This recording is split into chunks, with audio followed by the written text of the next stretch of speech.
Bienvenue sur Classique en lecture. Candide ou l'optimisme de Voltaire. Chapitre 10. Dans quelle détresse Candide, Cunégonde et la vieille arrivent à Cadix et leur embarquement. Lu par Bernard. Qui a donc pu me voler mes pistoles et mes diamants ? Disait en pleurant Cunégonde. De quoi vivrons-nous ? Comment ferons-nous ? Où trouver des inquisiteurs et des juifs qui m'en donnent d'autres ? Hélas, dit la vieille, je soupçonne fort un révérend père cordelier qui coucha hier dans la même auberge que nous à Badajoz. Dieu me garde de faire un jugement téméraire, mais il entra 2 fois dans notre chambre, et il partit longtemps avant nous. Hélas, dit Candide, le bon Pangloss m'avait souvent prouvé que les biens de la terre sont communs à tous les hommes, que chacun y a un droit égal. Ce cordelier devait bien, suivant ses principes, nous laisser de quoi achever notre voyage. Il ne vous reste donc rien du tout, ma belle Cunégonde ? Pas un maravédis, dit-elle. Quel parti prendre ? dit Candide. Vendons un des chevaux, dit la vieille. Je monterai en croupe derrière mademoiselle, quoique je ne puisse me tenir que sur une fesse, et nous arrivons à Cadix. Il y avait dans la même hôtellerie un prieur de bénédictins. Il acheta le cheval bon marché. Candide, Cunégonde et la vieille passèrent par Lucena, par Chillas, par Lebrixa, et arrivèrent enfin à Cadix. On y équipait une flotte et on y assemblait des troupes pour mettre à la raison les révérends pères jésuites du Paraguay, qu'on accusait d'avoir fait révolter une de leurs hordes contre les rois d'Espagne et de Portugal, auprès de la ville du Saint-Sacrement. Candide, ayant servi chez les Bulgares, fit l'exercice bulgarien devant le général de la petite armée avec tant de grâce, de célérité, d'adresse, de fierté, d'agilité, qu'on lui donna une compagnie d'infanterie à commander. Voilà capitaine. Il s'embarque avec mademoiselle Cunégonde, la vieille, 2 valets et les 2 chevaux andalous qui avaient appartenu à monsieur le grand inquisiteur du Portugal. Pendant toute la traversée, ils raisonnèrent beaucoup sur la philosophie du pauvre Pangloss. Nous allons dans un autre univers, disait Candide. C'est dans celui-là, sans doute, que tout est bien. Car il faut avouer qu'on pourrait gémir un peu de ce qui se passe dans le nôtre, en physique et en morale. Je vous aime de tout mon cœur, disait Cunégonde, mais j'ai encore l'âme tout effarouchée de ce que j'ai vu, de ce que j'ai éprouvé. Tout ira bien, répliquait Candide. La mer de ce nouveau monde vaut déjà mieux que les mers de notre Europe. Elle est plus calme, les vents plus constants. C'est certainement le nouveau monde qui est le meilleur des univers possibles. Dieu le veuille, disait Cunégonde. Mais j'ai été si horriblement malheureuse dans le mien que mon cœur est presque fermé à l'espérance. Vous vous plaignez ? leur dit la vieille. Hélas, vous n'avez pas éprouvé des infortunes telles que les miennes. Cunégonde se mit presque à rire, et trouva cette bonne femme fort plaisante de prétendre être plus malheureuse qu'elle.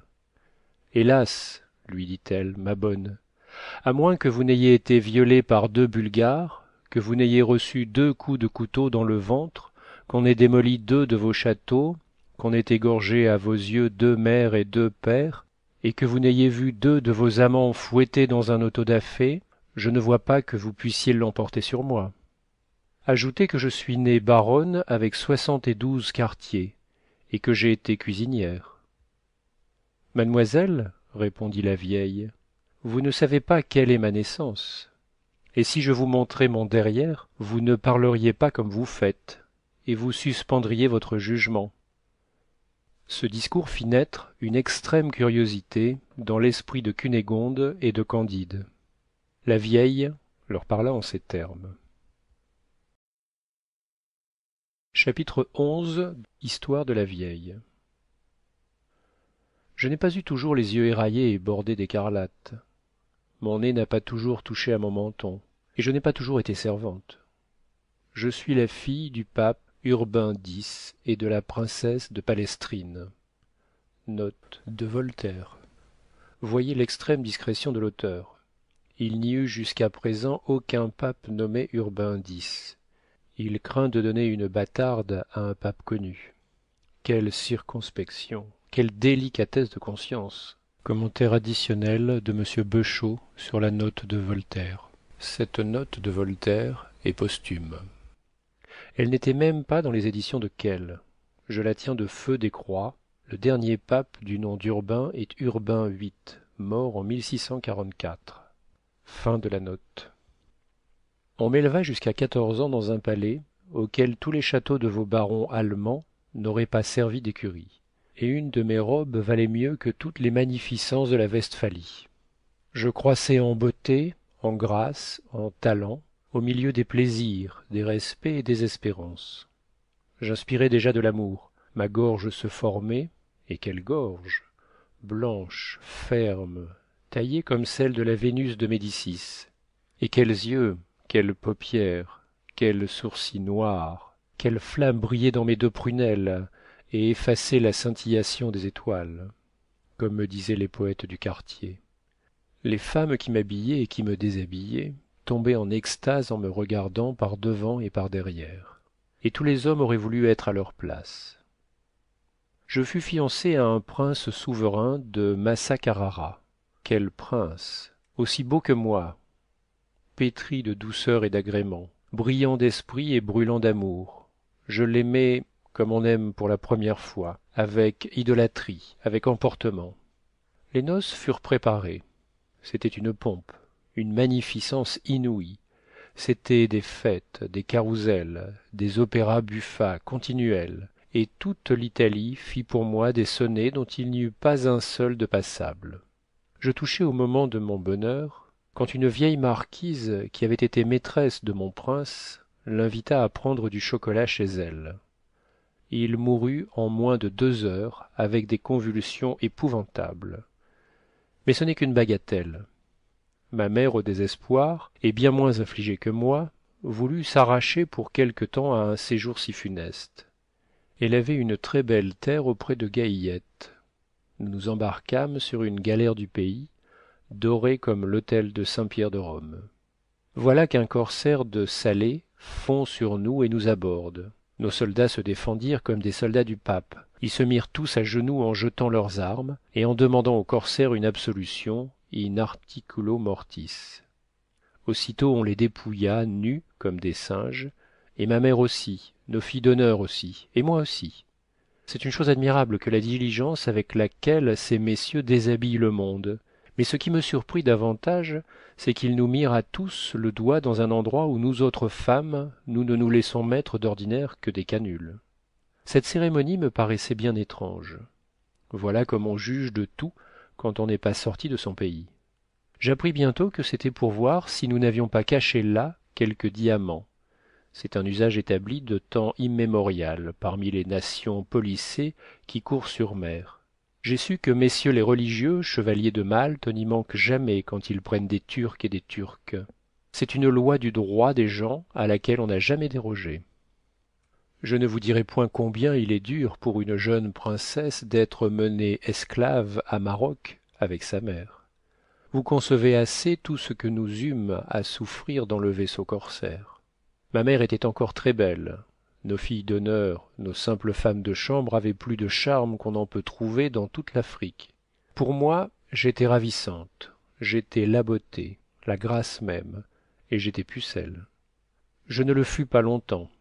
Cette fleur, qui avait été réservée pour le beau prince de Massa-Carrara, me fut ravie par le capitaine corsaire. C'était un nègre abominable, qui croyait encore me faire beaucoup d'honneur. Certes, il fallait que madame la princesse de Palestrine et moi fussions bien fortes pour résister à tout ce que nous éprouvâmes jusqu'à notre arrivée à Maroc. Mais passons, ce sont des choses si communes qu'elles ne valent pas la peine qu'on en parle. Maroc nageait dans le sang quand nous arrivâmes. 50 fils de l'empereur Muley Ismaël avaient chacun leur parti, ce qui produisait en effet 50 guerres civiles, de noirs contre noirs, de noirs contre basanés, de basanés contre basanés, de mulâtres contre mulâtres. C'était un carnage continuel dans toute l'étendue de l'Empire. À peine fûmes-nous débarqués que des noirs d'une faction ennemie de celle de mon corsaire se présentèrent pour lui enlever son butin. Nous étions, après les diamants et l'or, ce qu'il avait de plus précieux. je fus témoin d'un combat tel que vous n'en voyez jamais dans vos climats d'Europe. Les peuples septentrionaux n'ont pas le sang assez ardent, ils n'ont pas la rage des femmes au point où elle est commune en Afrique. Il semble que vos Européens aient du lait dans les veines. C'est du vitriol, c'est du feu qui coule dans celles des habitants du mont Atlas et des pays voisins. On combattit avec la fureur des lions, des tigres et des serpents de la contrée pour savoir qui nous aurait. Un mort saisit ma mère par le bras droit. Le lieutenant de mon capitaine la retint par le bras gauche. Un soldat mort la prit par une jambe, un de nos pirates la tenait par l'autre. Nos filles se trouvèrent presque toutes en un moment tirées ainsi à 4 soldats. Mon capitaine me tenait caché derrière lui. Il avait le cimeterre au poing et tuait tout ce qui s'opposait à sa rage. Enfin, je vis toutes nos italiennes et ma mère déchirées, coupées, massacrées par les monstres qui se les disputaient. Les captifs, mes compagnons, ceux qui les avaient pris, soldats, matelots, noirs, basanés, blancs, mulâtres, et enfin mon capitaine, tout fut tué, et je demeurai mourante sur un tas de morts. Des scènes pareilles se passaient, comme on sait, dans l'étendue de plus de 300 lieues, sans qu'on manquât aux 5 prières par jour ordonnées par Mahomet. Je me débarrassai avec beaucoup de peine de la foule de tant de cadavres sanglants entassés, et je me traînai sous un grand oranger au bord d'un ruisseau voisin. J'y tombai d'effroi, de lassitude, d'horreur, de désespoir et de faim. Bientôt après, mes sens accablés se livrèrent à un sommeil qui tenait plus de l'évanouissement que du repos. J'étais dans cet état de faiblesse et d'insensibilité, entre la mort et la vie, quand je me sentis pressé de quelque chose qui s'agitait sur mon corps. J'ouvris les yeux, je vis un homme blanc et de bonne mine, qui soupirait et qui disait entre ses dents « Oce siagura d'essere senza coglioni ». Chapitre 12. Suite des malheurs de la vieille. Étonnée et ravie d'entendre la langue de ma patrie, et non moins surprise des paroles que proférait cet homme, je lui répondis qu'il y avait de plus grands malheurs que celui dont il se plaignait.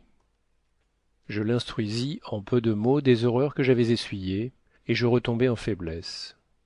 Il m'emporta dans une maison voisine, me fit mettre au lit, me fit donner à manger, me servit, me consola, me flatta, me dit qu'il n'avait rien vu de si beau que moi, et que jamais il n'avait tant regretté ce que personne ne pouvait lui rendre.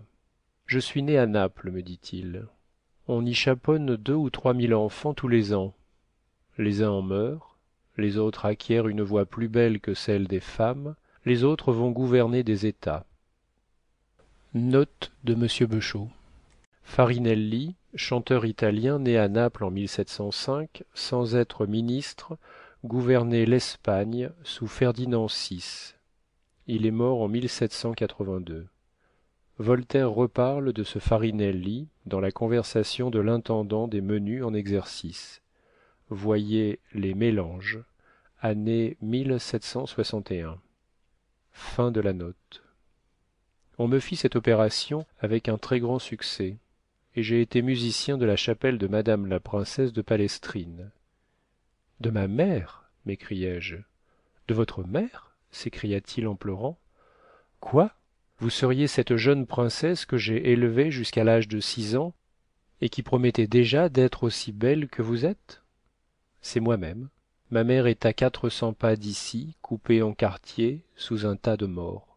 Je lui contai tout ce qui m'était arrivé. Il me conta aussi ses aventures, et m'apprit comment il avait été envoyé chez le roi de Maroc, par une puissance chrétienne, pour conclure avec ce monarque un traité par lequel on lui fournirait de la poudre, des canons et des vaisseaux, pour l'aider à exterminer le commerce des autres chrétiens. Ma mission est faite, dit cet honnête eunuque.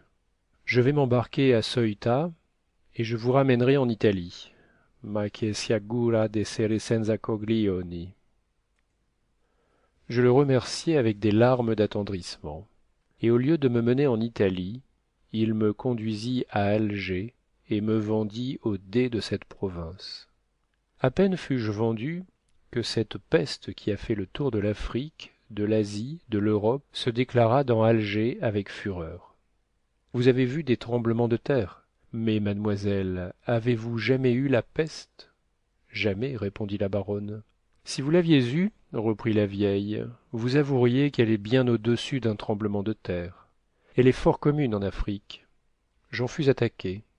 Figurez-vous quelle situation pour la fille d'un pape âgé de 15 ans, qui en 3 mois de temps avait éprouvé la pauvreté, l'esclavage, avait été violée presque tous les jours, avait vu couper sa mère en 4, avait essuyé la faim et la guerre, et mourait pestiférée dans Alger. Je n'en mourus pourtant pas, mais mon eunuque et le Dey et presque tout le sérail d'Alger périrent. Quand les premiers ravages de cette épouvantable peste furent passés, on vendit les esclaves du Dey. Un marchand m'acheta et me mena à Tunis. Il me vendit à un autre marchand qui me revendit à Tripoli. De Tripoli je fus revendu à Alexandrie. D'Alexandrie revendu à Smyrne.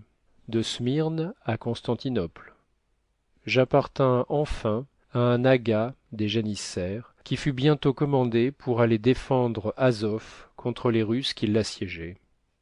L'aga, qui était un très galant homme, mena avec lui tout son sérail, et nous logea dans un petit fort sur les Paluméotides, gardé par 2 eunuques noirs et 20 soldats.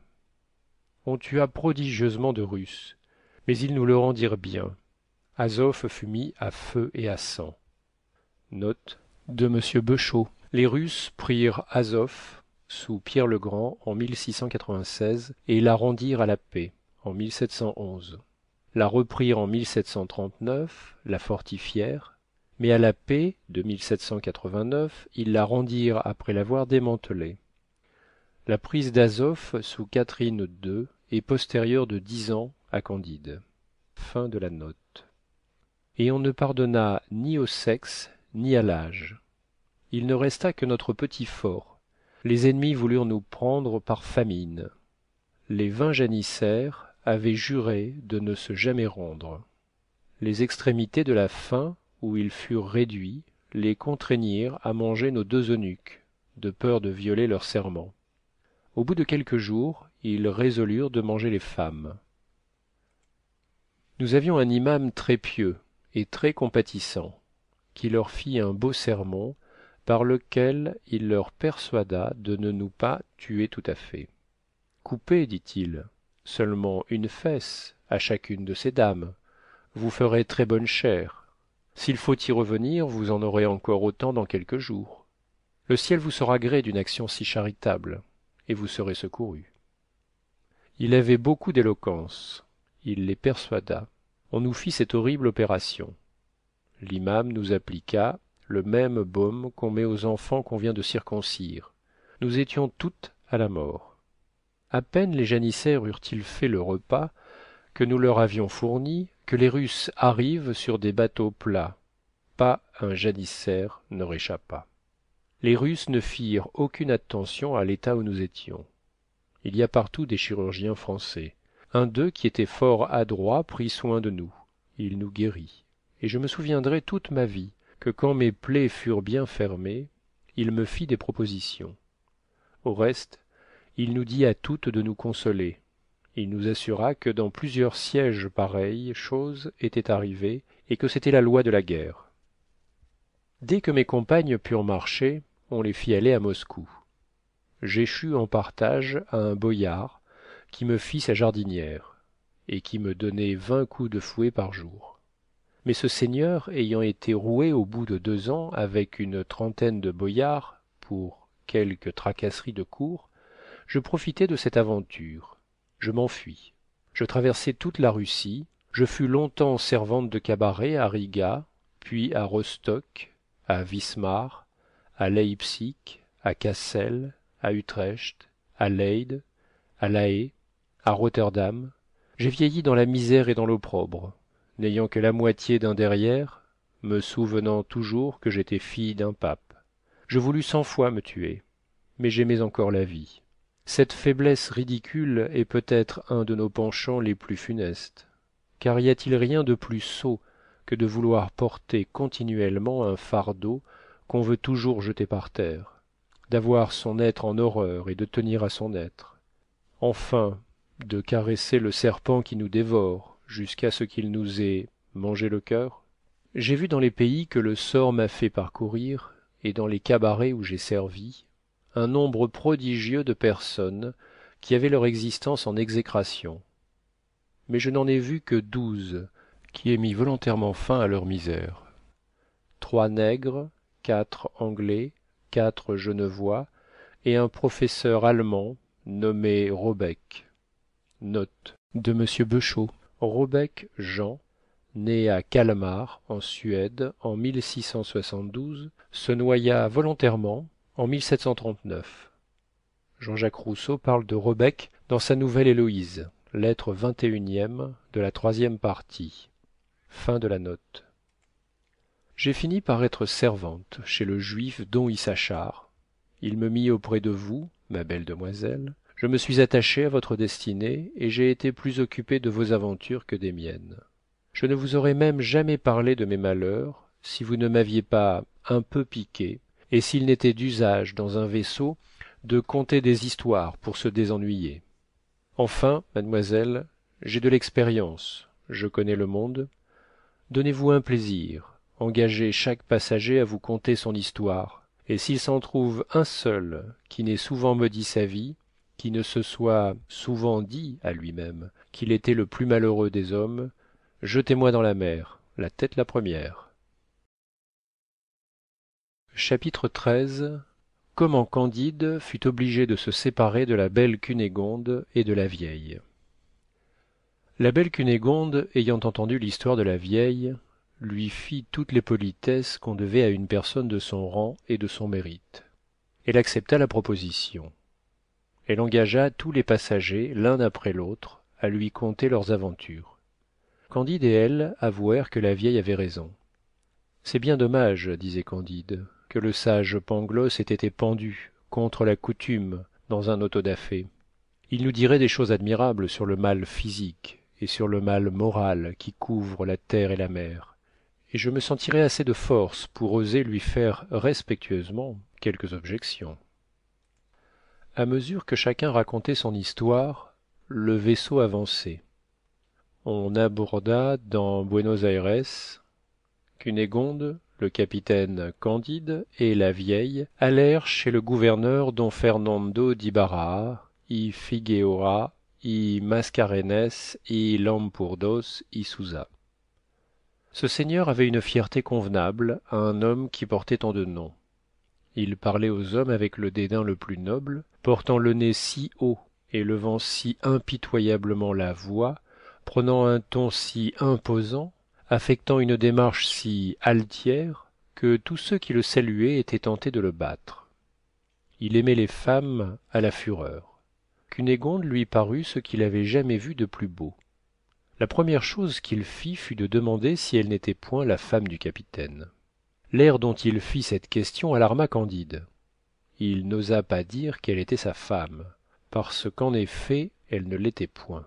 Il n'osait pas dire que c'était sa sœur, parce qu'elle ne l'était pas non plus. Et quoique ce mensonge officieux eût été autrefois très à la mode chez les anciens, et qu'il pût être utile aux modernes, son âme était trop pure pour trahir la vérité. Mademoiselle Cunégonde, dit-il, doit me faire l'honneur de m'épouser, et nous supplions votre excellence de daigner faire notre noce.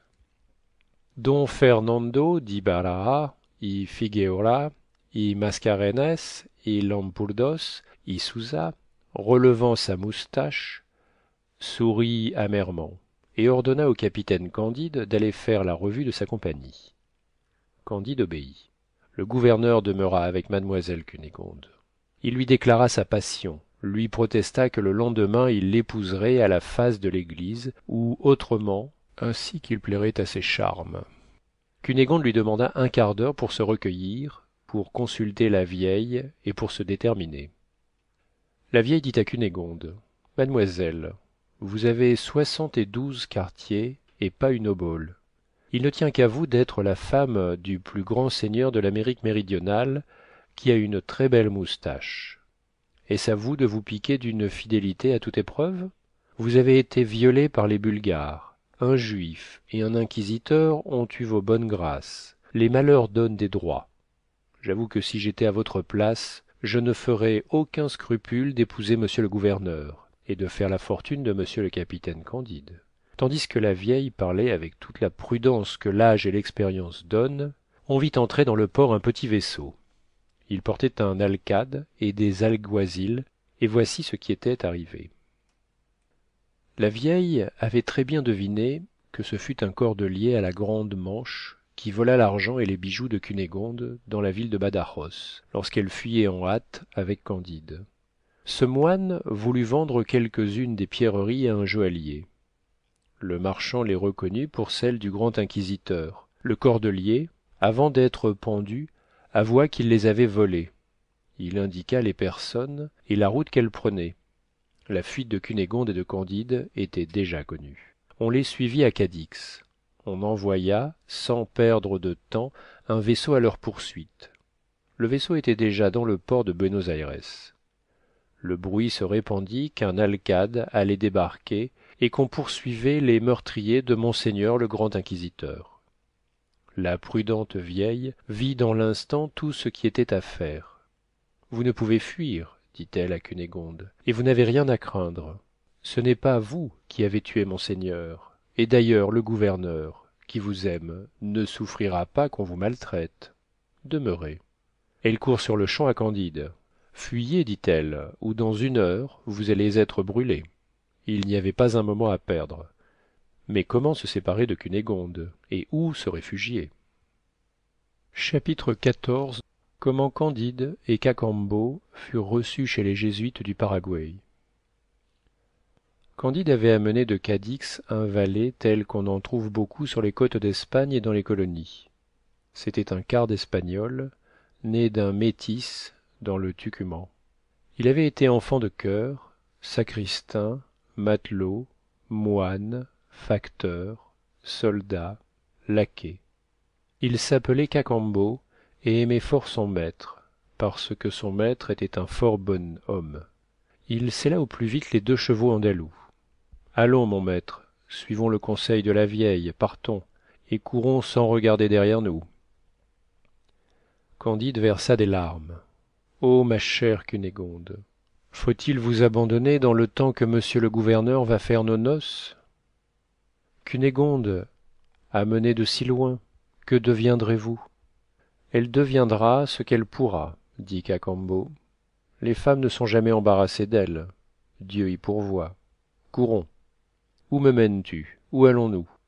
Que ferons-nous sans Cunégonde? disait Candide. Par saint Jacques de Compostelle, dit Cacambo, vous alliez faire la guerre aux jésuites, allons la faire pour eux. Je sais assez les chemins, je vous mènerai dans leur royaume. Ils seront charmés d'avoir un capitaine qui fasse l'exercice à la Bulgare. Vous ferez une fortune prodigieuse. Quand on n'a pas son compte dans un monde, on le trouve dans un autre. C'est un très grand plaisir de voir et de faire des choses nouvelles. Tu as donc été déjà dans le Paraguay? dit Candide. Et vraiment oui, dit Cacambo. J'ai été cuistre dans le collège de l'Assomption, et je connais le gouvernement de Los Padres comme je connais les rues de Cadix. C'est une chose admirable que ce gouvernement. Le royaume a déjà plus de 300 lieues de diamètre. Il est divisé en 30 provinces. Los Padres y ont tout, et les peuples rien. C'est le chef-d'œuvre de la raison et de la justice. Pour moi, je ne vois rien de si divin que Los Padres, qui font ici la guerre au roi d'Espagne et au roi de Portugal, et qui en Europe confessent ces rois, qui tuent ici des Espagnols et qui à Madrid les envoient au ciel. Cela me ravit. Avançons, vous allez être le plus heureux de tous les hommes. Quel plaisir auront Los Padres quand ils sauront qu'il leur vient un capitaine qui sait l'exercice bulgare. Dès qu'ils furent arrivés à la première barrière, Cacambo dit à la garde avancée qu'un capitaine demandait à parler à monseigneur le commandant. On alla avertir la grande garde. Un officier paraguayen courut aux pieds du commandant lui donner part de la nouvelle. Candide et Cacambo furent d'abord désarmés. On se saisit de leurs 2 chevaux andalous. Les 2 étrangers sont introduits au milieu de 2 files de soldats. le commandant étant au bout, le bonnet à 3 cornes en tête, la robe retroussée, l'épée au côté, l'esponton à la main. Il fit un signe. Aussitôt 24 soldats entourent les 2 nouveaux venus. Un sergent leur dit qu'il faut attendre, que le commandant ne peut leur parler, que le révérend père provincial ne permet pas qu'aucun Espagnol ouvre la bouche qu'en sa présence et demeure plus de 3 heures dans le pays. Et où est le révérend père provincial dit Cacambo. Il est à la parade, après avoir dit sa messe, répondit le sergent, et vous ne pourrez baiser ses éperons que dans 3 heures. Mais, dit Cacambo, monsieur le capitaine, qui meurt de faim comme moi, n'est point espagnol, il est allemand. Ne pourrions-nous point déjeuner en attendant sa révérence? Le sergent alla sur-le-champ rendre compte de ce discours au commandant. Dieu soit béni, dit ce seigneur. Puisqu'il est allemand, je peux lui parler. Qu'on le mène dans ma feuillée. Aussitôt on conduit Candide dans un cabinet de verdure, orné d'une très jolie colonnade de marbre vert et or, et de treillages, qui renfermait des perroquets, des colibris, des oiseaux-mouches, des pintades, et tous les oiseaux les plus rares. Un excellent déjeuner était préparé dans des vases d'or. Et tandis que les Paraguayens mangèrent du maïs dans des écuelles de bois, en plein champ, à l'ardeur du soleil, le révérend père commandant entra dans la feuillée. C'était un très beau jeune homme, le visage plein, assez blanc, haut en couleur, le sourcil relevé, l'œil vif, l'oreille rouge, les lèvres vermeilles, l'air fier, mais d'une fierté qui n'était ni celle d'un Espagnol, ni celle d'un jésuite. On rendit à Candide et à Cacambo leurs armes qu'on leur avait saisies, ainsi que les 2 chevaux andalous. Cacambo leur fit manger l'avoine auprès de la feuillée, ayant toujours l'œil sur eux, crainte de surprise. Candide baisa d'abord le bas de la robe du commandant. Ensuite, ils se mirent à table. Vous êtes donc allemand, lui dit le jésuite en cette langue. Oui, mon révérend père, dit Candide. L'un et l'autre, en prononçant ces paroles, se regardaient avec une extrême surprise et une émotion dont ils n'étaient pas les maîtres. Et de quel pays d'Allemagne êtes-vous? Dit le jésuite. De la sale province de Westphalie, dit Candide. Je suis né dans le château de Thunder-ten-Tronckh. Ô ciel! Est-il possible? S'écria le commandant. Quel miracle! S'écria Candide. Serait-ce vous? Dit le commandant. Cela n'est pas possible, dit Candide. Ils se laissent tomber tous 2 à la renverse, ils s'embrassent, ils versent des ruisseaux de larmes. Quoi?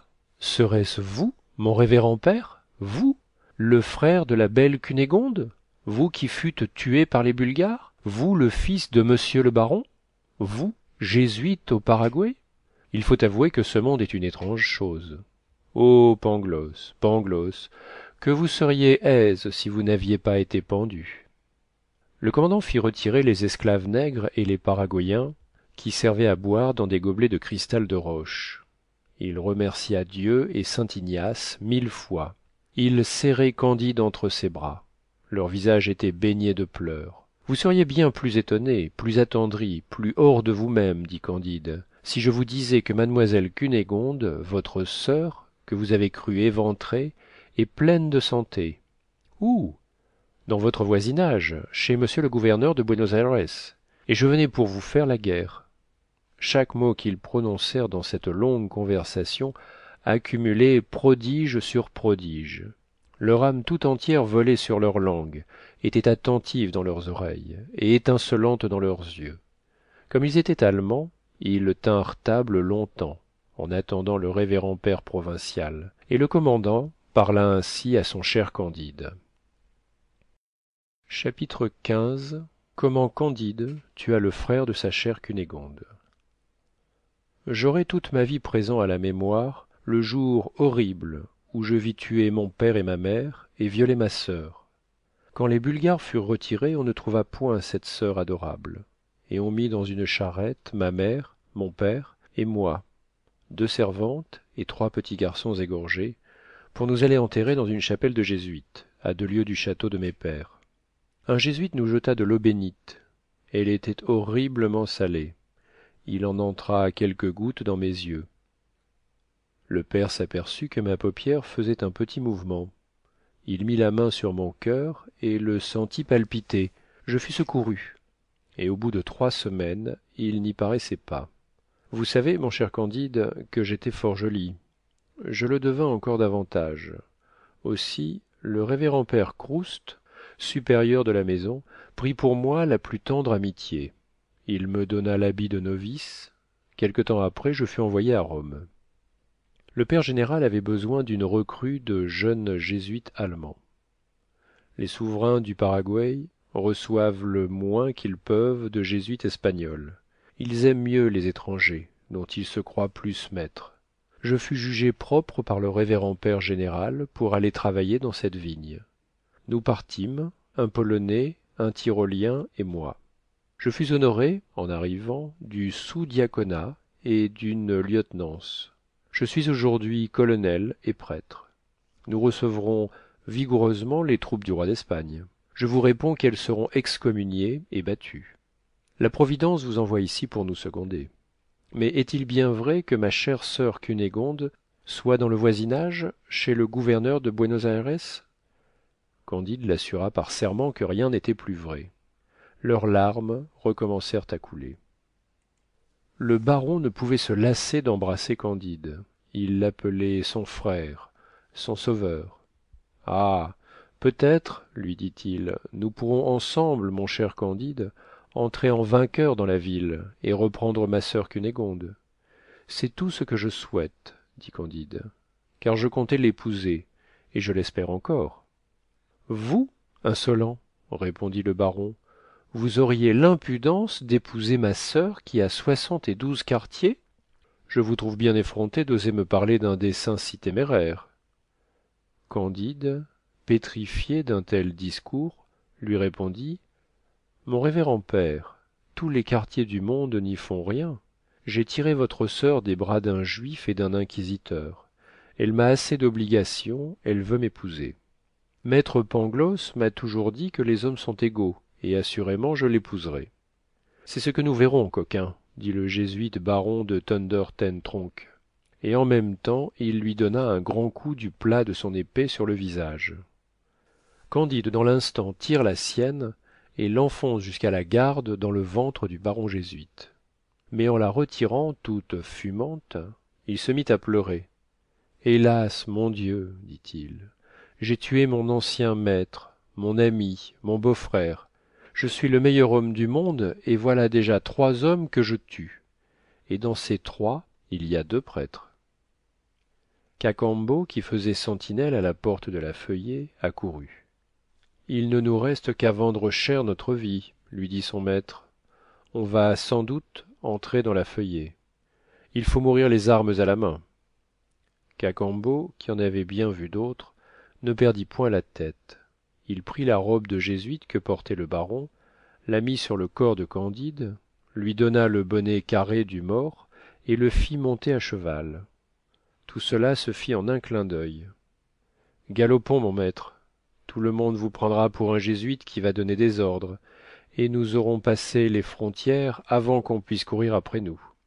Il volait déjà en prononçant ces paroles et en criant en espagnol « Place, place pour le révérend père colonel !»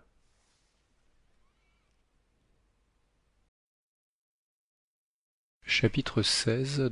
Ce qui advint aux 2 voyageurs avec 2 filles, 2 singes, et les sauvages nommés Oreillons. Candide et son valet furent au-delà des barrières, et personne ne savait encore dans le camp la mort du jésuite allemand. Le vigilant Cacambo avait eu soin de remplir sa valise de pain, de chocolat, de jambon, de fruits et de quelques mesures de vin. Ils s'enfoncèrent avec leurs chevaux andalous dans un pays inconnu, où ils ne découvrirent aucune route. Enfin, une belle prairie entrecoupée de ruisseaux se présenta devant eux. Nos 2 voyageurs font repaître leurs montures. Cacambo propose à son maître de manger et lui en donne l'exemple.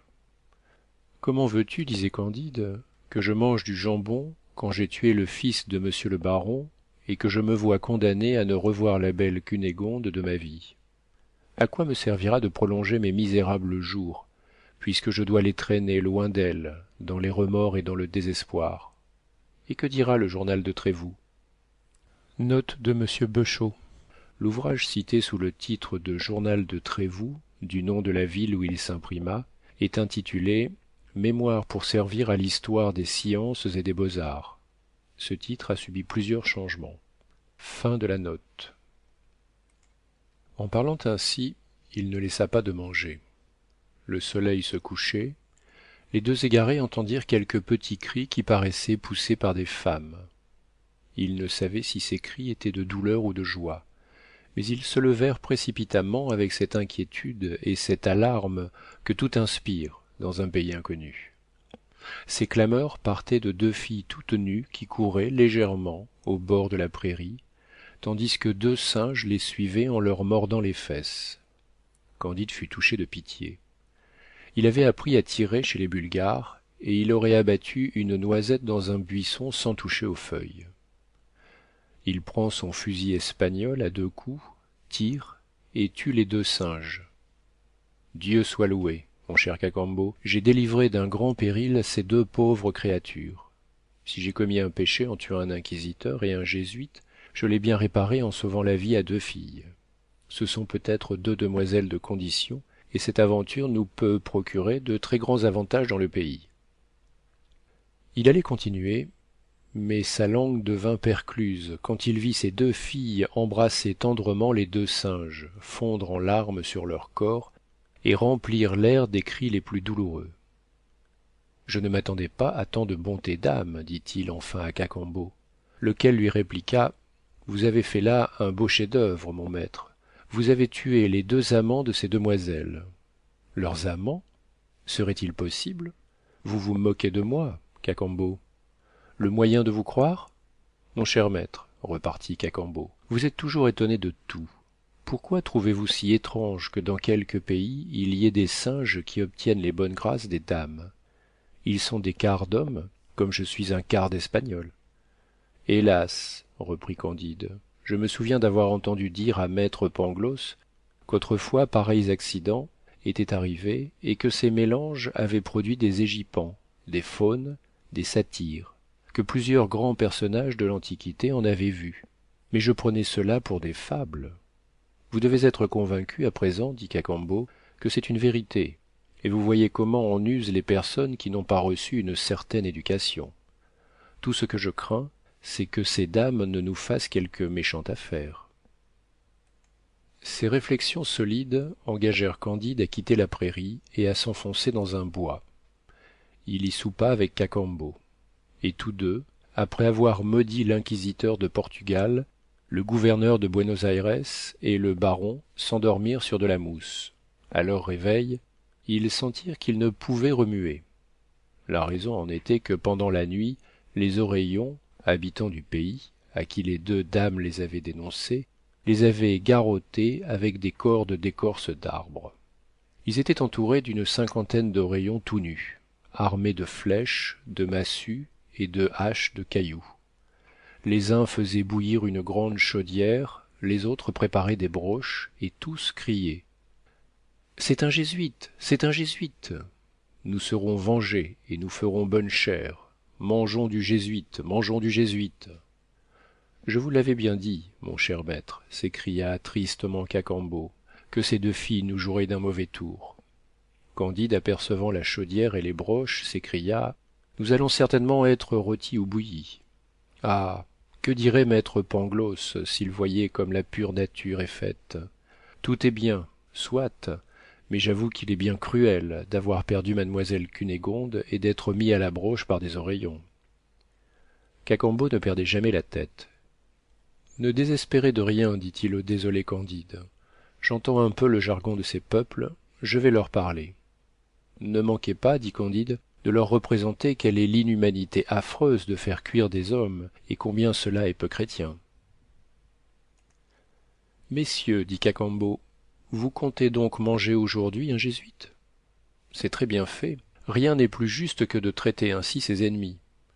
En effet, le droit naturel nous enseigne à tuer notre prochain, et c'est ainsi qu'on en agit dans toute la terre.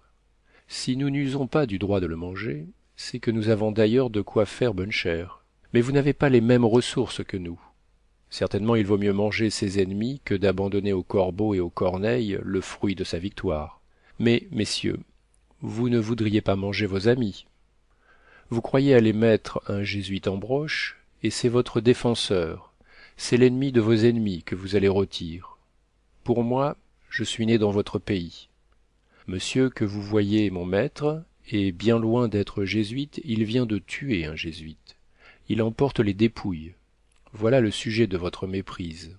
Pour vérifier ce que je vous dis, prenez sa robe, portez-la à la première barrière du royaume de los Padres. Informez-vous si mon maître n'a pas tué un officier jésuite. Il vous faudra peu de temps. Vous pourrez toujours nous manger si vous trouvez que je vous ai menti. Mais si je vous ai dit la vérité, vous connaissez trop les principes du droit public, les mœurs et les lois, pour ne nous pas faire grâce. Les Oreillons trouvèrent ce discours très raisonnable. Ils députèrent 2 notables pour aller en diligence s'informer de la vérité. Les 2 députés s'acquittèrent de leur commission en gens d'esprit et revinrent bientôt apporter de bonnes nouvelles. Les Oreillons délièrent leurs 2 prisonniers, leur firent toutes sortes de civilités, leur offrirent des filles, leur donnèrent des rafraîchissements et les reconduisirent jusqu'aux confins de leurs états, en criant avec allégresse « Il n'est point jésuite! Il n'est point jésuite !» Candide ne se lassait point d'admirer le sujet de sa délivrance. Quel peuple, disait-il, quels hommes, quelles mœurs! Si je n'avais pas eu le bonheur de donner un grand coup d'épée au travers du corps du frère de mademoiselle Cunégonde, j'étais mangé sans rémission. Mais après tout, la pure nature est bonne, puisque ces gens-ci, au lieu de me manger, m'ont fait 1000 honnêtetés, dès qu'ils ont su que je n'étais pas jésuite. Chapitre XVII. Arrivée de Candide et de son valet au pays d'Eldorado, et ce qu'ils y virent. Quand ils furent aux frontières des Oreillons, « Vous voyez, dit Cacambo à Candide, que cet hémisphère-ci ne vaut pas mieux que l'autre. Croyez-moi, retournons en Europe par le plus court chemin. » Comment y retourner, dit Candide, et où aller? Si je vais dans mon pays, les Bulgares et les Abares y égorgent tout. Si je retourne en Portugal, j'y suis brûlé. Si nous restons dans ce pays-ci, nous risquons à tout moment d'être mis en broche. Mais comment se résoudre à quitter la partie du monde que mademoiselle Cunégonde habite? Tournons vers la Cayenne, dit Cacambo. Nous y trouverons des Français qui vont par tout le monde.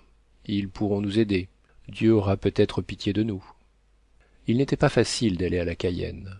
Il savait bien à peu près de quel côté il fallait marcher, mais des montagnes, des fleuves, des précipices, des brigands, des sauvages étaient partout de terribles obstacles.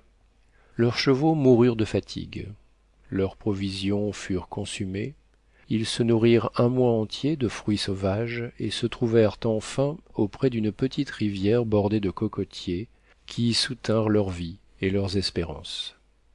Cacambo, qui donnait toujours d'aussi bons conseils que la vieille, dit à Candide: « Nous n'en pouvons plus, nous avons assez marché. J'aperçois un canot vide sur le rivage, emplissons-le de cocos, jetons-nous dans cette petite barque, laissons-nous aller au courant. Une rivière mène toujours à quelque endroit habité. Si nous ne trouvons pas des choses agréables, nous trouverons du moins des choses nouvelles. Allons, dit Candide, recommandons-nous à la Providence. » Ils voguèrent quelques lieues entre des bords, tantôt fleuris, tantôt arides, tantôt unis, tantôt escarpés. La rivière s'élargissait toujours. Enfin elle se perdait sous une voûte de rochers épouvantables qui s'élevait jusqu'au ciel. Les 2 voyageurs eurent la hardiesse de s'abandonner aux flots sous cette voûte. Le fleuve resserré en cet endroit les porta avec une rapidité et un bruit horribles. Au bout de 24 heures, ils revirent le jour, mais leur canot se fracassa contre les écueils. Il fallut se traîner de rocher en rocher pendant 1 lieue entière. Enfin, ils découvrirent un horizon immense, bordé de montagnes inaccessibles. Le pays était cultivé pour le plaisir comme pour le besoin. Partout l'utile était agréable. Les chemins étaient couverts, ou plutôt ornés de voitures d'une forme et d'une matière brillantes, portant des hommes et des femmes d'une beauté singulière, traînés rapidement par de gros moutons rouges qui surpassaient en vitesse les plus beaux chevaux d'Andalousie, de Tétouan, et de Méquinez. Voilà pourtant, dit Candide, un pays qui vaut mieux que la Westphalie. Il mit pied à terre avec Cacambo auprès du premier village qu'il rencontra. Quelques enfants du village, couverts de brocart d'or tout déchirés, jouaient au palais à l'entrée du bourg. Nos deux hommes de l'autre monde s'amusèrent à les regarder. Leur palais était d'assez larges pièces rondes, jaunes, rouges, vertes, qui jetaient un éclat singulier. Il prit envie aux voyageurs d'en ramasser quelques-uns. C'était de l'or, c'était des émeraudes, des rubis, dont le moindre aurait été le plus grand ornement du trône du Mogol. Sans doute, dit Cacambo, ces enfants sont les fils du roi du pays, qui jouent au petit palais. Le magistère du village parut dans ce moment pour les faire rentrer à l'école. Voilà, dit Candide, le précepteur de la famille royale. Les petits gueux quittèrent aussitôt le jeu en laissant à terre leur palais et tout ce qui avait servi à leur divertissement. Candide les ramasse, court au précepteur et les lui présente humblement, lui faisant entendre par signes que leurs altesses royales avaient oublié leur or et leurs pierreries. Le magistère du village, en souriant, les jeta par terre, regarda un moment la figure de Candide avec beaucoup de surprise et continua son chemin. Les voyageurs ne manquèrent pas de ramasser l'or, les rubis et les émeraudes. Où sommes-nous? S'écria Candide. Il faut que les enfants des rois de ce pays soient bien élevés, puisqu'on leur apprend à mépriser l'or et les pierreries. Cacambo était aussi surpris que Candide. Ils approchèrent enfin de la première maison du village. Elle était bâtie comme un palais d'Europe. Une foule de monde s'empressait à la porte, et encore plus dans le logis. Une musique très agréable se faisait entendre, et une odeur délicieuse de cuisine se faisait sentir. Cacambo s'approcha de la porte et entendit qu'on parlait péruvien. C'était sa langue maternelle, car tout le monde sait que Cacambo était né au Tucuman, dans un village où l'on ne connaissait que cette langue. « Je vous servirai d'interprète, dit-il à Candide.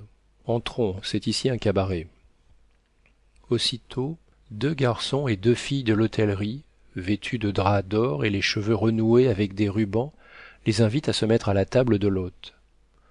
On servit 4 potages garnis chacun de 2 perroquets, un contour bouilli qui pesait 200 livres, 2 singes rôtis d'un goût excellent, 300 colibris dans un plat et 600 oiseaux-mouches dans un autre, des ragoûts exquis, des pâtisseries délicieuses, le tout dans des plats d'une espèce de cristal de roche. Les garçons et les filles de l'hôtellerie versaient plusieurs liqueurs faites de canne de sucre. Les convives étaient pour la plupart des marchands et des voituriers, tous d'une politesse extrême, qui firent quelques questions à Cacambo avec la discrétion la plus circonspecte, et qui répondirent aux siennes d'une manière à le satisfaire. Quand le repas fut fini, Cacambo crut ainsi que Candide bien payer son écho, en jetant sur la table de l'hôte 2 de ces larges pièces d'or qu'ils avaient ramassées. L'hôte et l'hôtesse éclatèrent de rire et se tinrent longtemps les côtés. Enfin ils se remirent. « Messieurs, dit l'hôte, nous voyons bien que vous êtes des étrangers. Nous ne sommes pas accoutumés à en voir. Pardonnez-nous si nous nous sommes mis à rire quand vous nous avez offert en paiement les cailloux de nos grands chemins. Vous n'avez pas sans doute de la monnaie du pays, mais il n'est pas nécessaire d'en avoir pour dîner ici. Toutes les hôtelleries établies pour la commodité du commerce sont payées par le gouvernement. Vous avez fait mauvaise chère ici, parce que c'est un pauvre village, mais partout ailleurs, vous serez reçus comme vous méritez de l'être. » Cacambo expliquait à Candide tous les discours de l'hôte, et Candide les écoutait avec la même admiration et le même égarement que son ami Cacambo les rendait. « Quel est donc ce pays, disaient-ils l'un et l'autre, inconnu à tout le reste de la terre, et où toute la nature est d'une espèce si différente de la nôtre? C'est probablement le pays où tout va bien, car il faut absolument qu'il y en ait un de cette espèce. Et quoi qu'en dit maître Pangloss, je me suis souvent aperçu que tout allait assez mal en Westphalie. » Chapitre 18. Ce qu'ils virent dans le pays d'Eldorado. Cacambo témoigna à son hôte toute sa curiosité. L'hôte lui dit: « Je suis fort ignorant, et je m'en trouve bien. Mais nous avons ici un vieillard retiré de la cour qui est le plus savant homme du royaume et le plus communicatif. » Aussitôt il mène Cacambo chez le vieillard.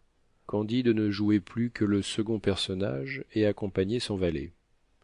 Ils entrèrent dans une maison fort simple, car la porte n'était que d'argent, et les lambris des appartements n'étaient que d'or, mais travaillés avec tant de goût que les plus riches lambris ne l'effaçaient pas. L'antichambre n'était à la vérité incrustée que de rubis et d'émeraudes, mais l'ordre dans lequel tout était arrangé réparait bien cette extrême simplicité.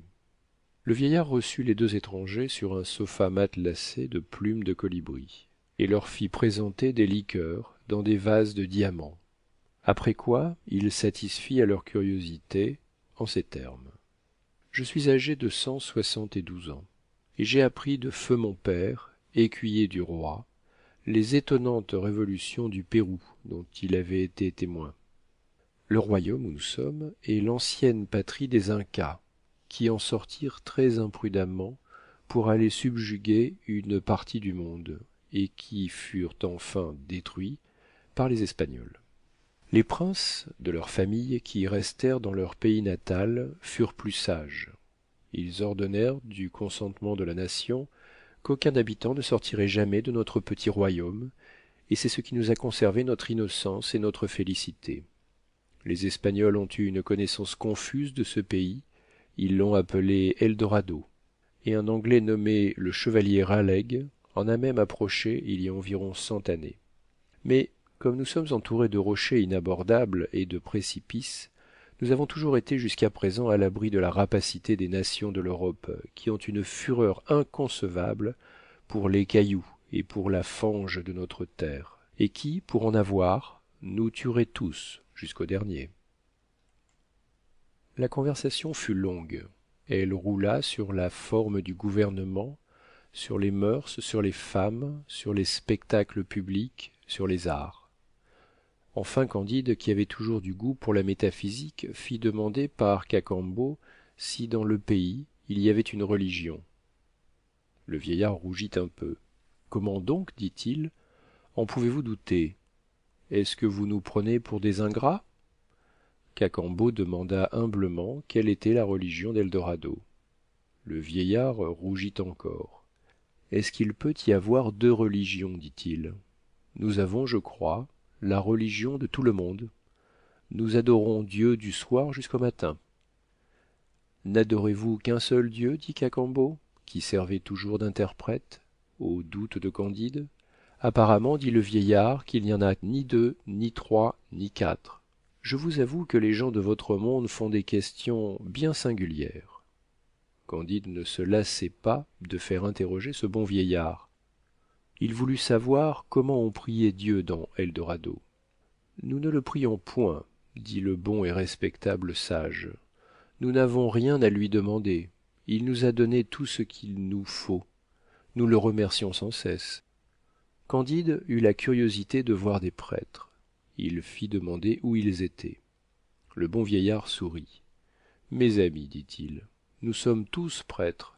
Le roi et tous les chefs de famille chantent des cantiques d'action de grâce solennellement tous les matins, et 5 ou 6 000 musiciens les accompagnent. Quoi? Vous n'avez point de moines qui enseignent, qui disputent, qui gouvernent, qui cabalent et qui font brûler les gens qui ne sont pas de leur avis? Il faudrait que nous fussions fous, dit le vieillard. Nous sommes tous ici du même avis, et nous n'entendons pas ce que vous voulez dire avec vos moines. Candide, à tous ces discours, demeurait en extase, et disait en lui-même « Ceci est bien différent de la Westphalie et du château de monsieur le baron. Si notre ami Pangloss avait vu Eldorado, il n'aurait plus dit que le château de Thunder Ten Tronckh était ce qu'il y avait de mieux sur la terre. Il est certain qu'il faut voyager. » Après cette longue conversation, le vieillard fit atteler un carrosse à 6 moutons et donna 12 de ses domestiques aux 2 voyageurs pour les conduire à la cour. Excusez-moi, leur dit-il, si mon âge me prive de l'honneur de vous accompagner. Le roi vous recevra d'une manière dont vous ne serez pas mécontent, et vous pardonnerez sans doute aux usages du pays s'il y en a quelques-uns qui vous déplaisent. Candide et Cacambo montent en carrosse. Les 6 moutons volaient, et en moins de 4 heures on arriva au palais du roi, situé à un bout de la capitale. Le portail était de 220 pieds de haut et de 100 de large. Il est impossible d'exprimer quelle en était la matière. on voit assez quelle supériorité prodigieuse elle devait avoir sur ces cailloux et sur ce sable que nous nommons or et pierreries. 20 belles filles de la garde reçurent Candide et Cacambo à la descente du carrosse, les conduisirent au bain, les vêtirent de robes d'un tissu de duvet de colibri, après quoi les grands officiers et les grandes officières de la couronne les menèrent à l'appartement de Sa Majesté au milieu de 2 files, chacune de 1000 musiciens, selon l'usage ordinaire. Quand ils approchèrent de la salle du trône, Cacambo demanda à un grand officier comment il fallait s'y prendre pour saluer Sa Majesté, si on se jetait à genoux ou ventre à terre, si on mettait les mains sur la tête ou sur le derrière, si on léchait la poussière de la salle, en un mot, quelle était la cérémonie. L'usage, dit le grand officier, est d'embrasser le roi et de le baiser des 2 côtés. Candide et Cacambo sautèrent au cou de Sa Majesté, qui les reçut avec toute la grâce imaginable et qui les pria poliment à souper. En attendant, on leur fit voir la ville, les édifices publics élevés jusqu'aux nues, les marchés ornés de 1000 colonnes, les fontaines d'eau pure, les fontaines d'eau rose, celles de liqueur de canne de sucre, qui coulaient continuellement dans de grandes places pavées, d'une espèce de pierreries qui répandait une odeur semblable à celle du girofle et de la cannelle. Candide demanda à voir la cour de justice, le parlement. On lui dit qu'il n'y en avait point, et qu'on ne plaidait jamais. Il s'informa s'il y avait des prisons, et on lui dit que non. Ce qui le surprit davantage, et qui lui fit le plus de plaisir, ce fut le palais des sciences, dans lequel il vit une galerie de 2000 pas, toute pleine d'instruments de mathématiques et de physique. Après avoir parcouru toute l'après-dînée, à peu près la 1000e partie de la ville, on les remena chez le roi. Candide se mit à table entre Sa Majesté, son valet Cacambo et plusieurs dames. Jamais on ne fit meilleure chère, et jamais on n'eut plus d'esprit à souper qu'en eut Sa Majesté. Cacambo expliquait les bons mots du roi à Candide, et quoique traduits, il paraissait toujours des bons mots. De tout ce qui étonnait Candide, ce n'était pas ce qui l'étonna le moins. Ils passèrent un mois dans cet hospice. Candide ne cessait de dire à Cacambo: « Il est vrai, mon ami, encore une fois, que le château où je suis né ne vaut pas le pays où nous sommes. Mais enfin, mademoiselle Cunégonde n'y est pas, et vous avez sans doute quelque maîtresse en Europe. Si nous restons ici, nous n'y serons que comme les autres, au lieu que si nous retournons dans notre monde, seulement avec 12 moutons chargés de cailloux d'Eldorado, nous serons plus riches que tous les rois ensemble. Nous n'aurons plus d'inquisiteurs à craindre, et nous pourrons aisément reprendre mademoiselle Cunégonde. » Ce discours plut à Cacambo. On aime tant à courir, à se faire valoir chez les siens, à faire parade de ce qu'on a vu dans ses voyages, que les 2 heureux résolurent de ne plus l'être et de demander leur congé à Sa Majesté. « Vous faites une sottise, leur dit le roi. Je sais bien que mon pays est peu de chose, mais quand on est passablement quelque part, il faut y rester. Je n'ai pas assurément le droit de retenir des étrangers. C'est une tyrannie qui n'est ni dans nos mœurs, ni dans nos lois. Tous les hommes sont libres, partez quand vous voudrez, mais la sortie est bien difficile. Il est impossible de remonter la rivière rapide sur laquelle vous êtes arrivés par miracle, et qui court sous des voûtes de rochers. Les montagnes qui entourent tout mon royaume ont 10 000 pieds de hauteur, et sont droites comme des murailles. Elles occupent chacune, en largeur, un espace de plus de 10 lieues. On ne peut en descendre que par des précipices. Cependant, puisque vous voulez absolument partir, je vais donner ordre aux intendants des machines d'en faire une qui puisse vous transporter commodément. Quand on vous aura conduit au revers des montagnes, personne ne pourra vous accompagner, car mes sujets ont fait vœu de ne jamais sortir de leur enceinte, et ils sont trop sages pour rompre leurs vœux. Demandez-moi d'ailleurs tout ce qu'il vous plaira. Nous ne demandons à votre majesté, dit Cacambo, que quelques moutons chargés de vivres, de cailloux et de la boue du pays. Le roi rit. Je ne conçois pas, dit-il, quel goût vos gens d'Europe ont pour notre boue jaune, mais emportez-en tant que vous voudrez, et grand bien vous fasse. Il donna l'ordre sur-le-champ à ses ingénieurs de faire une machine pour guinder ces 2 hommes extraordinaires hors du royaume. 3000 bons physiciens y travaillèrent. Elle fut prête au bout de 15 jours et ne coûta pas plus de 20 millions de livres sterling, monnaie du pays. On mit sur la machine Candide et Cacambo. Il y avait 2 grands moutons rouges sellés et bridés pour leur servir de monture quand ils auraient franchi les montagnes. 20 moutons de bât chargés de vivres, 30 qui portaient des présents de ce que le pays a de plus curieux, et 50 chargés d'or, de pierreries et de diamants. Le roi embrassa tendrement les 2 vagabonds. Ce fut un beau spectacle que leur départ, et la manière ingénieuse dont ils furent hissés, eux et leurs moutons, au haut des montagnes. Les physiciens prirent congé d'eux après les avoir mis en sûreté, et Candide n'eut plus d'autre désir et d'autre objet que d'aller présenter ses moutons à mademoiselle Cunégonde. Nous avons, dit-il, de quoi payer le gouverneur de Buenos Aires, si mademoiselle Cunégonde peut être mise à prix. Marchons vers la Cayenne, embarquons-nous et nous verrons ensuite quel royaume nous pourrons acheter. Chapitre 19. Ce qui leur arriva à Surinam et comment Candide fit connaissance avec Martin. La première journée de nos 2 voyageurs fut assez agréable. Ils étaient encouragés par l'idée de se voir possesseurs de plus de trésors que l'Asie, l'Europe et l'Afrique n'en pouvaient rassembler. Candide, transporté, écrivit le nom de Cunégonde sur les arbres. À la seconde journée, 2 de leurs moutons s'enfoncèrent dans des marais et y furent abîmés avec leurs charges. 2 autres moutons moururent de fatigue quelques jours après. 7 ou 8 périrent ensuite de faim dans un désert. D'autres tombèrent au bout de quelques jours dans des précipices. Enfin, après 100 jours de marche, il ne leur resta que 2 moutons. Candide dit à Cacambo, « Mon ami, vous voyez comme les richesses de ce monde sont périssables.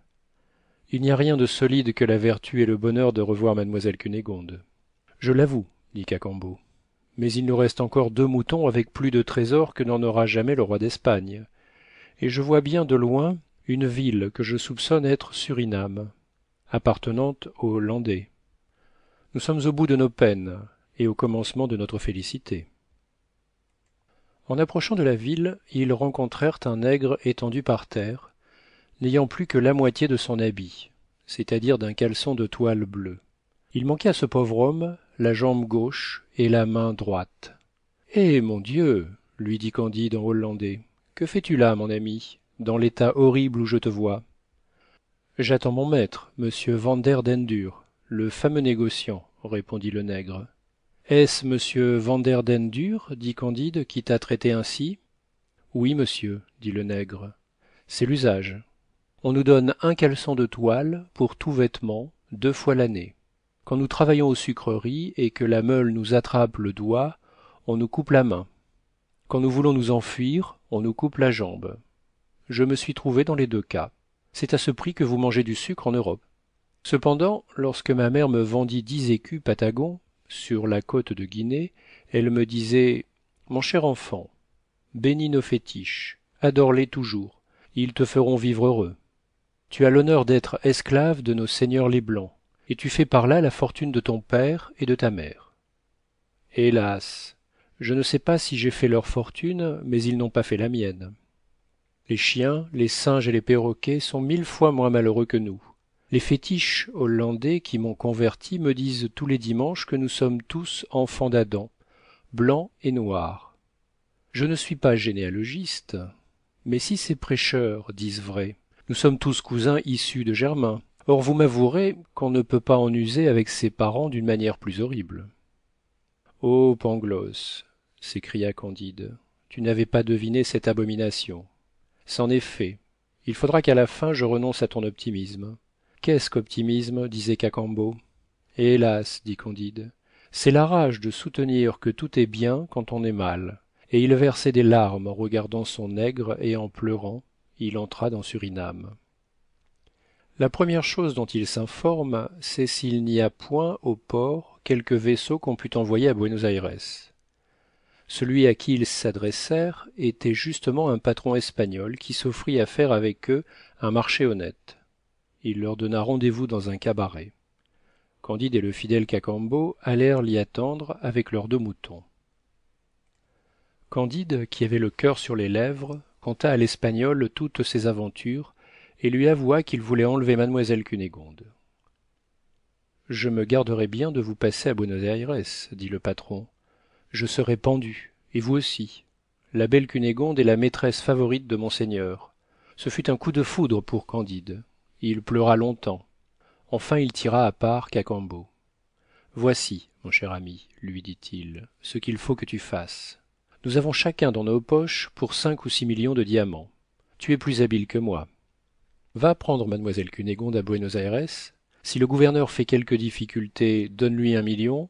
S'il ne se rend pas, donne-lui en 2. Tu n'as point tué d'inquisiteur. On ne se défiera point de toi. J'équiperai un autre vaisseau. J'irai t'attendre à Venise. C'est un pays libre où l'on n'a rien à craindre ni des Bulgares, ni des Abares, ni des Juifs, ni des inquisiteurs. Cacambo applaudit à cette sage résolution. Il était au désespoir de se séparer d'un bon maître devenu son ami intime. Mais le plaisir de lui être utile l'emporta sur la douleur de le quitter. Ils s'embrassèrent en versant des larmes. Candide lui recommanda de ne point oublier la bonne vieille. Cacambo partit dès le jour même.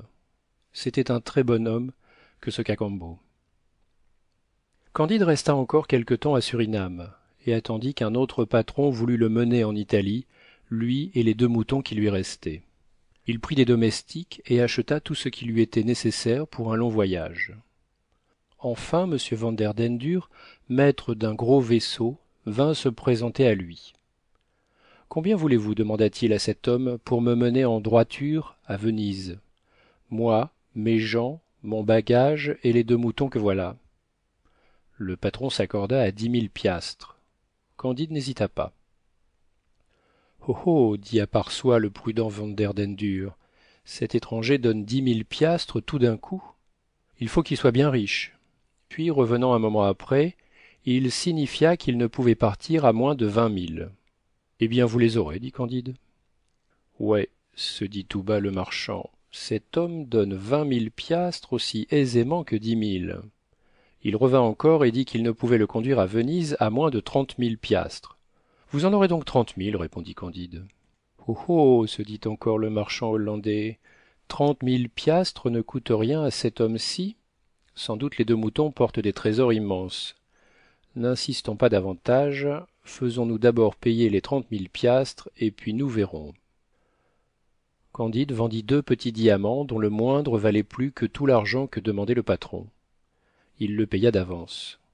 Les 2 moutons furent embarqués. Candide suivait dans un petit bateau pour joindre le vaisseau à la rade. Le patron prend son temps, met à la voile, démarre. Le vent le favorise. Candide, éperdu et stupéfait, le perd bientôt de vue. Hélas, cria-t-il, voilà un tour digne de l'ancien monde. Il retourne au rivage, abîmé dans la douleur, car enfin il avait perdu de quoi faire la fortune de 20 monarques. Il se transporte chez le juge hollandais, et comme il était un peu troublé, il frappe rudement à la porte. Il entre, expose son aventure, et crie un peu plus haut qu'il ne convenait. Le juge commença par lui faire payer 10 000 piastres pour le bruit qu'il avait fait. Ensuite il l'écouta patiemment, lui promit d'examiner son affaire sitôt que le marchand serait revenu, et se fit payer 10 000 autres piastres pour les frais de l'audience. Ce procédé acheva de désespérer Candide. Il avait à la vérité essuyé des malheurs 1000 fois plus douloureux, mais le sang-froid du juge et celui du patron dont il était volé alluma sa bile et le plongea dans une noire mélancolie. La méchanceté des hommes se présentait à son esprit dans toute sa laideur. Il ne se nourrissait que d'idées tristes. Enfin, un vaisseau français étant sur le point de partir pour Bordeaux, comme il n'avait plus de moutons chargés de diamants à embarquer, il loua une chambre du vaisseau à juste prix et fit signifier dans la ville qu'il paierait le passage, la nourriture et donnerait 2 000 piastres à un honnête homme qui voudrait faire le voyage avec lui, à condition que cet homme serait le plus dégoûté de son état et le plus malheureux de la province. Il se présenta une foule de prétendants qu'une flotte n'aurait pu contenir. Candide voulant choisir entre les plus apparents, il distingua une vingtaine de personnes qui lui paraissaient sociables et qui toutes prétendaient mériter la préférence. Il les assembla dans son cabaret et leur donna à souper, à condition que chacun ferait serment de raconter fidèlement son histoire, promettant de choisir celui qui lui paraîtrait le plus à plaindre et le plus mécontent de son état, à plus juste titre, et de donner aux autres quelque gratification. La séance dura jusqu'à 4 heures du matin. Candide, en écoutant toutes leurs aventures, se ressouvenait de ce que lui avait dit la vieille en allant à Buenos Aires, et de la gageure qu'elle avait faite qu'il n'y avait personne sur le vaisseau à qui il ne fût arrivé de très grands malheurs. Il songeait à Pangloss, à chaque aventure qu'on lui contait. Ce Pangloss, disait-il, serait bien embarrassé à démontrer son système. Je voudrais qu'il fût ici. Certainement, si tout va bien, c'est dans Eldorado, et non pas dans le reste de la terre. Enfin, il se détermina en faveur d'un pauvre savant qui avait travaillé 10 ans pour les libraires à Amsterdam. Il jugea qu'il n'y avait point de métier au monde dont on dût être plus dégoûté. Ce savant, qui était d'ailleurs un bonhomme, avait été volé par sa femme, battu par son fils et abandonné de sa fille, qui s'était fait enlever par un Portugais. Il venait d'être privé d'un petit emploi duquel il subsistait, et les prédicants de Surinam le persécutaient parce qu'ils le prenaient pour un Socinien.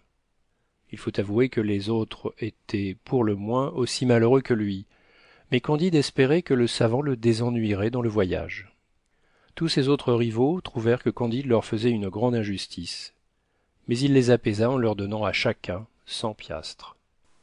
Merci d'avoir écouté les chapitres de 10 à 19 de Candide ou l'optimisme de Voltaire. Vous trouverez les chapitres suivants sur la chaîne Classique en lecture.